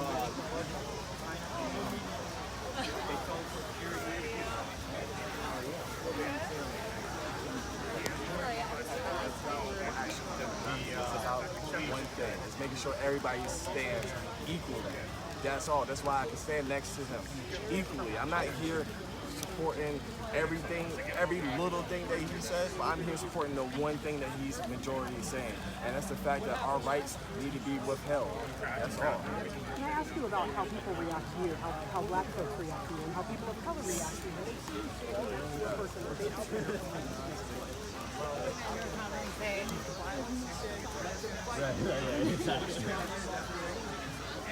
Most people who are coming to these countries are coming from countries that white people were destabilized, especially the United States. People who are coming here from Latin America were coming here because the countries, their governments were destabilized by the United States during the 1960s and 70s and 80s. We had people who were living here in the United States who were Latinos who we sent back to those countries, and we founded the gangs that control those countries now. And so we kind of destabilized those countries. So don't you think that they might have a good reason to want to come here? Yeah, they want the free Gibbs meat ads. That's what they want. They want freebies. They want that welfare. They want that welfare. Absolutely. Because the ones running this government, the Zionist occupied government, they're the ones giving it to them. Do you think anything as far as, what do you think about people who are out here opposing the government? Them? I don't give a shit about them. Civil rights for people who want to talk to me about black civil rights or Black Lives Matter or whatever. I think we've got to start having these conversations. The bad elements of the alt-right, the elements of the alt-right that legitimately are neo-Nazis are being made more extreme with more moderate voices and legitimate grievances in white Americans are not allowed to be expressed without being called white supremacists. Who are they? Why don't we just fight for American rights, human rights? Why are we dividing this into races? People only use that criticism against white people. I've had that criticism many times, but I'll be patient and explain that there are already advocates out there for black people. They have the NAACP, they have they have Black Lives Matter. They have many white people who are saying So how is the media? Go, back up, ma'am. Ma'am, back up. We got to separate. Get your group on the other side over there. All right, come on. Over there. No more media. I know you are. Go ahead. Hold on. Back it up, sir. Come on. I gotta separate everybody. That's why I'm trying to figure this out. Do we have any more water on us, or? Yeah, it should be in book bags. No, man. All right, that's one more. Come on, hurry up, guys! All right. You got your little package. You're a lot braver than a lot of other people, let me tell you. A lot of people were scared because fears and reaction. Hey, you make sure these people are good to go. I haven't been afraid of you. Stay in your group over here. Get with your group. Huddled in with your group. Point anybody else out now. Hey, Joey!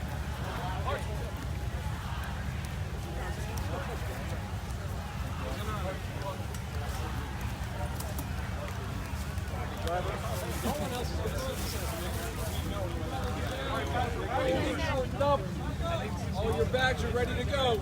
I need everybody to go.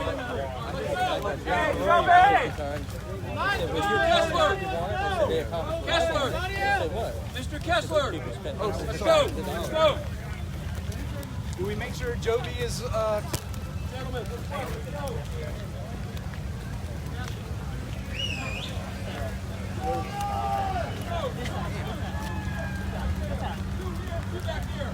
Two here, two back here. Let's go! Let's go! Let's go! Let's move! 2 and 2! Let's move. Come on, no. Got back in the back. Okay. Goodbye. Yes, sir. Come on. Oh, you're not in here. Get back here. Hey, Jason, come on, Diane. Where's Jason? He's in there. Keep going back, man. No, you Keep go. going back. Keep going back. I've been with him. One person. George. Yeah, I know. He's with us. Okay, come on. These two are with us Guys, right here. get all the way in the back there. In the back. These Keep two are going with us, in the all back. right? Well, These two right here with us, okay?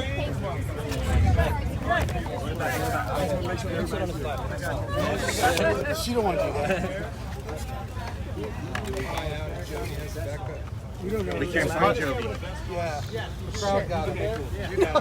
Come on, guys. Robert. Hey, Joby's in there. He's over there? Robert out there. Are you able to get further? One more. Get in, Brandon. Robert in here.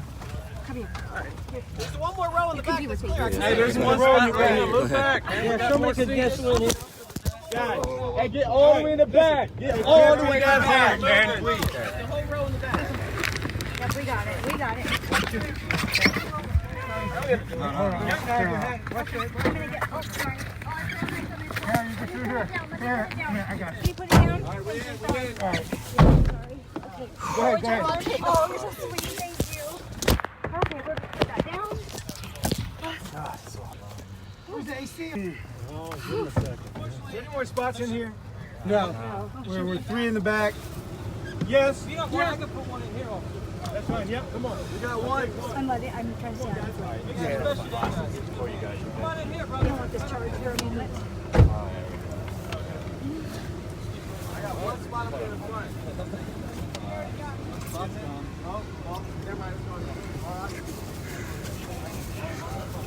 I can't believe how many people. Would you rather be here?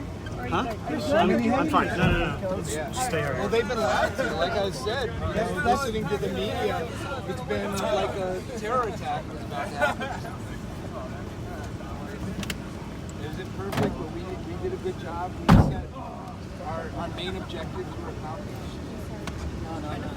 Me too. All right, everybody's clear. Of course, the media is not gonna like cover that like really interesting march that we did as much. Like these guys here might be, but a lot of them will be like, why were there only 15 people when every other protest? Hey, hold on. Make sure all equipment is secure because we are whipping it through here. All right, hold on. Georgie! Didn't expect this. How do you guys think it went? There was no violence, so it went great. Yeah. No support. Oh my God, I can't believe We're being more guarded than the president right now. I hope you know that. We are. Get the hell out of here. There's not that many cops like that for the president. Get out of here. Feels like we're.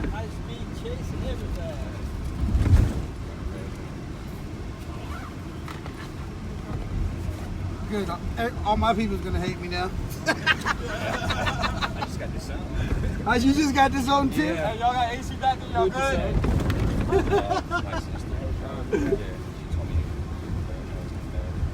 I don't care. We're trying to make America great again. What does that look like for you? Huh? Like, make America great. What are your top 5? Top 5, Yeah. making America great. More jobs for people, you know, more freedom of speech. More money. We need money in America. The country needs more money. God, it's These people thought they were coming to vote something. And the same thing last year, really. They thought they were going to see Klan members. Something's got to give, man. Something's got to be able to express themselves. There's no Klan violence. members. It's going to have to be a military presence in everything.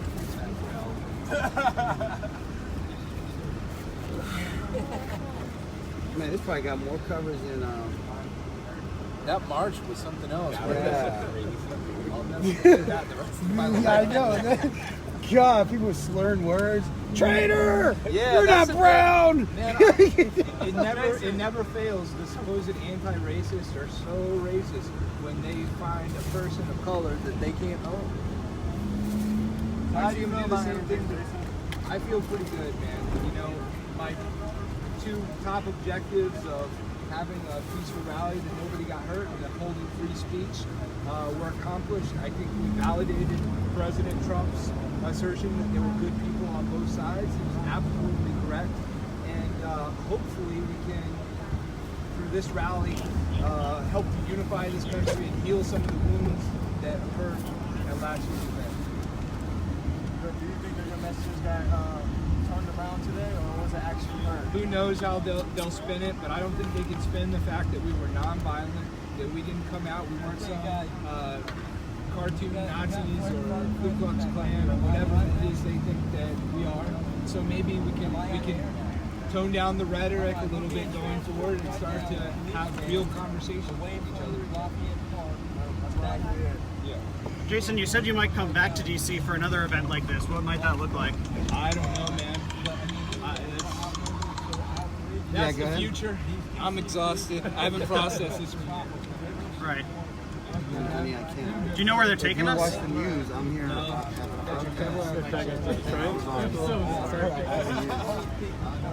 Where was Eddie? Was Eddie there? I didn't see Eddie. I'm gonna be driven by Secret Service. What agency is driving? Secret Service. Did you guys hear about the Secret Service is driving? Yeah, I think so. I was getting reports of that, but I didn't look at my phone. What, I Daniel? heard they were intermingling over there with the protesters. You're Daniel? And they wanted to get escorted in, but it was just too Oh dangerous. my God, good. Glad you got Yeah, to we do didn't that. have the time that we had expected to get people on the I'm train. gonna I let you told go, them hon. 2 to 3 o'clock, I'm- but we had some drama check the news out. that I'm all you over saw that was one of the red weirdest Donald- experiences of my I life. got a red Donald Trump hat. It hadn't been a day where this march occurred, it would have been the weirdest thing to happen in my life. But the 2 weirdest things happened on the same day. And we ended up getting to the station at 2:15. Most of the people were expecting to have a full hour to get to the train station, and they only had 15 minutes. So we definitely left some people behind. And a lot of our people were scared because they thought they were going to be attacked. They thought they were going to lose their jobs. One of our speakers, Kevin, an Iraq War veteran, he had his tires slashed, and he got waylaid. And just being late and fixing those tires made it so that he couldn't catch the train, and he missed out. And it's too bad because a lot of people gave him a lot of crap and told him that he was burning bridges to come and do this. And, I mean, the rhetoric around this thing has just been so Here with the Secret Service, they're driving us back to the train. You know, like, we think They're you're driving us back to committing the an train, act of Secret terrorism, Service. You're a racist, and you're Nazi, and all this other stuff.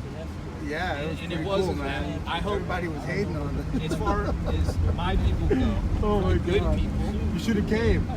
we support American history and white Like rights, 3? but also the rights of all Americans. Yeah. And free speech for all Americans Huh? who are unfairly maligned as neo-Nazis or white supremacists at last year's. Yeah.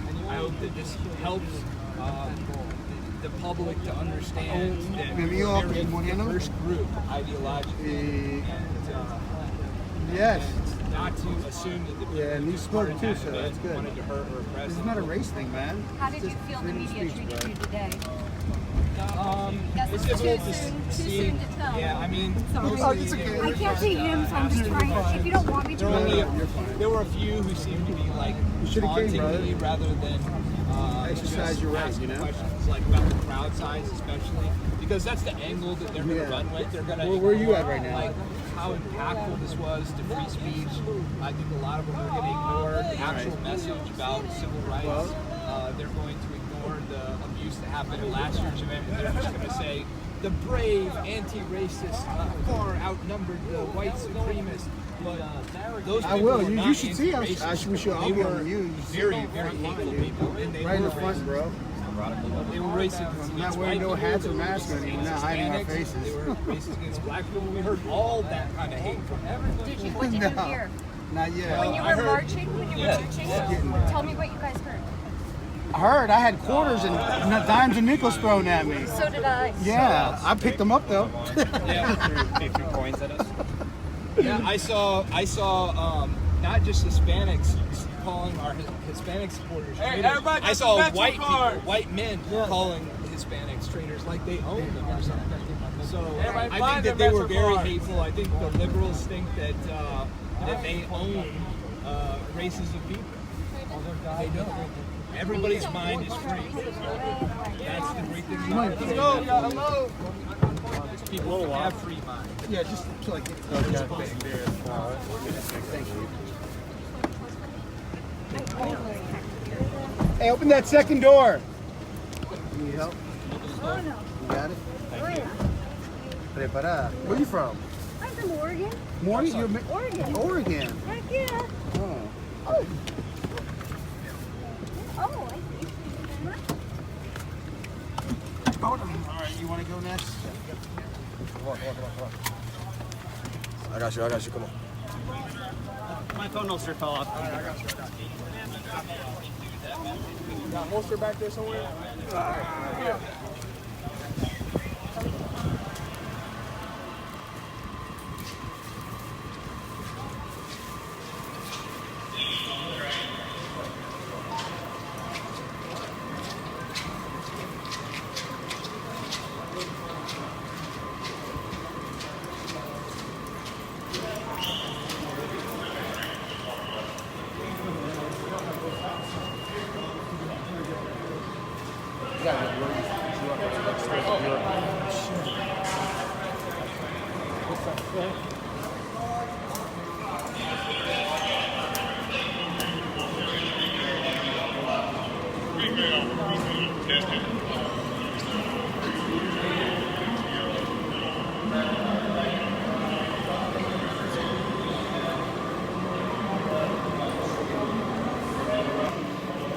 All right, so we're going down into the metro, which means that the live stream's not going to work. So at this point, I'm going to cut the live feed in just a bit.